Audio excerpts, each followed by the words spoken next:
Գոնե աչքի ծայրով տեսնել Հռոմի Պապին։ Նախագահականի դիմաց հավաքվածները տեսնելով փռված կարմիր ուղեգորգը փոխել են երթուղին ու համբերատար հույսով սպասում են։ Ժամ չեն պահում, երբ կստացվի, կարևորը տեսնեն Պապին։ Սրբազան քահանայապետը Բաղրամյան 26 եկավ առանց շքեղությունների, ֆրանսիական Ռենոյով, ապակիները մքեցված չեն։ Ֆրանցիսկոս Պապը նախագահականում է որպես Վատիկանի ղեկավար, պատվավոր հյուրին Սերժ Սարգսյանը սպասում է բակում։ Այստեղից դեպի ոսկեզօծ սրահ, առանձնազրույցի, սովորաբար այդտեղ են անցկացվում երկկողմ հանդիպումները պետությունների ղեկավարների, հոգևոր առաջնորդների հետ։ Նախ Հայաստան-Վատիկան դիվանագիտական հարաբերությունների ամփոփում մի քանի նախադասությամբ։ 2017 հոբելյանական է, 25-ամյակն ենք նշելու։ 25 տարիների ընթացքում Հայաստան-Վատիկան հարաբերություններն ուղեկցվել են պատմական իրադարձություններով։ Նորին Սրբություն Հովհաննես Պողոս Պապի այցելությունը։ Ես նկատի ունեմ Հայաստանի առաջին եպիսկոպոսապետ Գրիգոր Լուսավորչի արձանի տեղադրումը Սուրբ Պետրոսի տաճարի արտաքին որմնախորշում եւ հրապարակի անվանումը։ Ես անշուշտ նկատի ունեմ հայոց ցեղասպանության 100-րդ տարելիցին նվիրված եւ ձեր կողմից մատուցած պատարագը։ Մինչև կավարտվի առանձնազրույցը կից սրահում նամականիշի մարում է Հռոմի Պապ Ֆրանցիսկոսի այցը Հայաստան։ Հայ փոստի թողարկած 4 նամականիշերը խաչի տեսքով են։ Պատկերված է Ֆրանցիսկոս Պապը, Էջմիածնի Մայր տաճարի ու Հռոմի Սուրբ Պետրոս տաճարի խորապատկերի ֆոնին։ Նաև Պապի հայաստանյան այցի տարբերանշանն է ու Պապի զինանշանը եւ գեղաթերթ, որի վրա էլ այցի կարգախոսն է Ֆրանցիսկոս Պապ Հայաստան 24-26 հունիս 2016 այց առաջին քրիստոնյա երկիր։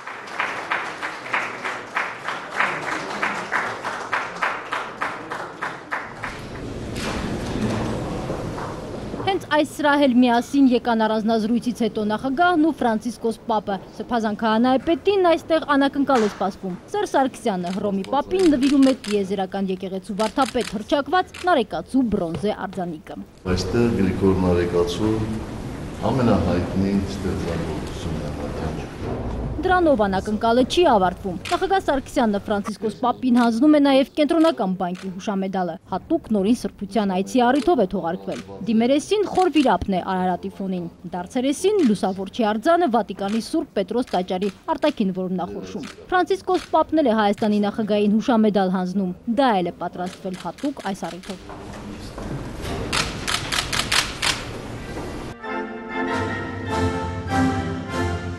Քրիստոնեությունը առաջինը որպես պետական կրոն հռչակած երկրի առաջնորդի ելույթի առաջին նախադասությամբ շատ բան է ասված։ Այսօրը Սերժ Սարգսյանն անվանում է Աստծո պարգև Հռոմի Պապը ուխտագնացություն։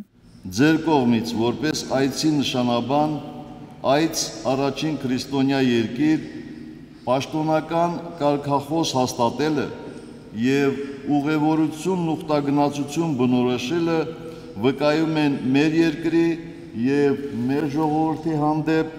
ձեր հոգացության, ինչպես նաեւ կաթոլիկ եւ հայաստանյաց առաքելական Սուրբ եկեղեցու միջև առանձնահատուկ կապի մասին։ Մենք շնորհակալ եւ երախտապարտ ենք ձեզ դրա համար։ Նախագահի ելույթի գլխավոր շեշտադրումները մի քանիսն են։ Սերժ Սարգսյանը պնդում է, Հայաստանը հավատում է արդարության հաղթանակին ու հիմնավորում ինչու։ Ապացույցներից մեկը ցեղասպանությունից 100 տարի անց կաթոլիկ աշխարհի սրտից հնչած ուղերձն էր։ Սերժ Սարգսյանը հիշեցնում է, թե ցեղասպանության ճանաչման ինչ ալիք ստեղծվեց Ֆրանցիսկոս Պապի մատուցած պատարագից հետո։ Մենք մեղավորներ չենք փնտրում։ Մենք մեղադրանքներ չենք սփռում։ Պարզապես ցանկանում ենք որ իրերն իրենց անունով կոչվեն, ինչը թույլ կտա երկու հարևան ժողովուրդներին ճանաչելով անցյալը ներողամտությամբ ու մաքուր խղճով շարժվել դեպի իրական հաշտություն եւ համատեղ բարեկեցիկ ապագա։ Պատմական պատարագի ժամանակ Սրբազան քահանայապետը նկատել էր այս բարդ տարածաշրջանի ժողովուրդները խաղաղության կարիք ունեն։ Սերժ Սարգսյանը հիմա հենց այդ խոսքն է մեջբերում ու խոսում Հայաստանի գլխավոր ձգտման մասին՝ խաղաղություն։ Մեզ համար ցանկացած դեպքում խաղաղ բանակցելը գերադասելի է, քան կրակելը։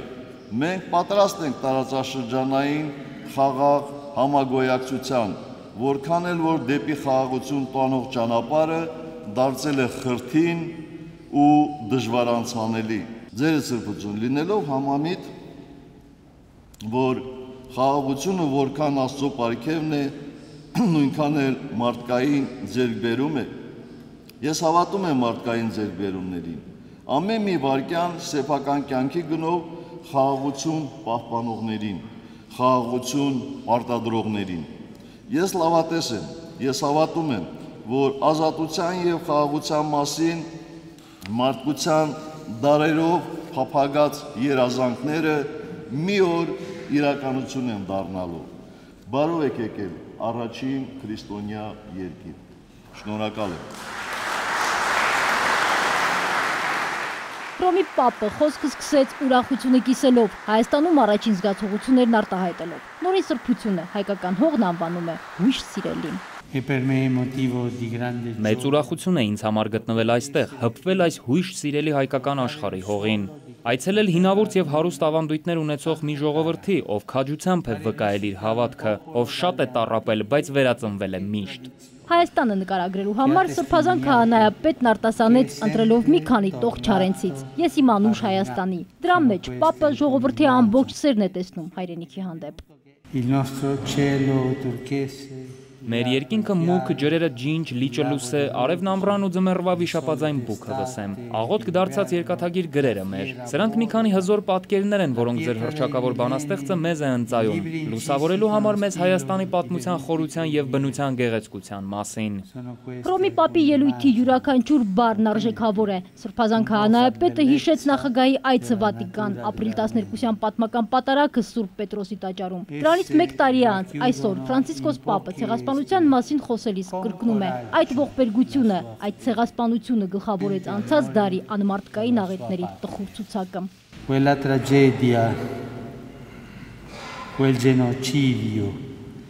Այդ ողբերգությունը, այդ ցեղասպանությունը ցավոք գլխավորեց անցյալ դարի անմարդկային աղետների տխուր ցուցակը, որոնք իրականացվեցին ցեղապաշտական, գաղափարախոսական եւ կրոնական մոլորեցնող շարժառիթներով, եւ որոնք մթագնեցին մարդասպանների միտքը, ովքեր նպատակադրվեցին ոչնչացնելու մինչեւ իսկ ամբողջ ժողովուրդներ։ Կաթոլիկ աշխարհի առաջնորդի խոսքը ծայրից ծայր բաղկացած է ուղերձներից ու հորդորներից։ Հենց առաջին քրիստոնյա երկրում է Հռոմի Պապը ներկայացնում կաթոլիկ եկեղեցու գլխավոր նպատակը՝ համագործակցել քաղաքակրթության ու մարդու իրավունքների հանդեպ հարգանք ունեցող բոլոր քրիստոնյաների հետ, դիմակազերծել բոլոր նրանց, ովքեր աղավաղում են դրանց իմաստն ու նշանակությունը։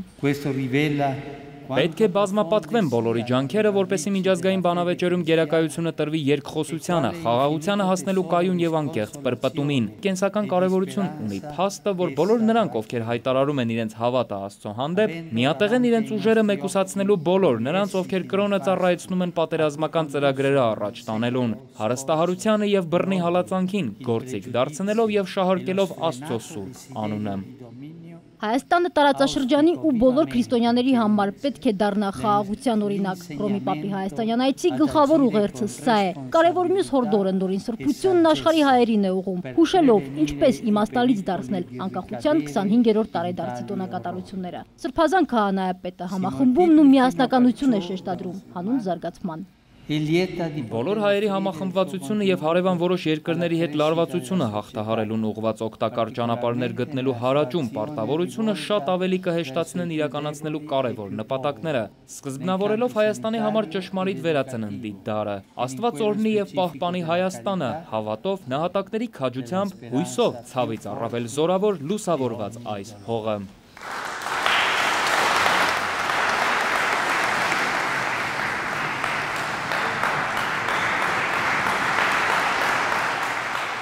Նախագահականի դիմաց սպասող ուխտավորների համար 2 ժամը 2 րոպեի պես անցավ։ Եվ ահա այն ամենասպասված պահը՝ Պապը դուրս է գալիս։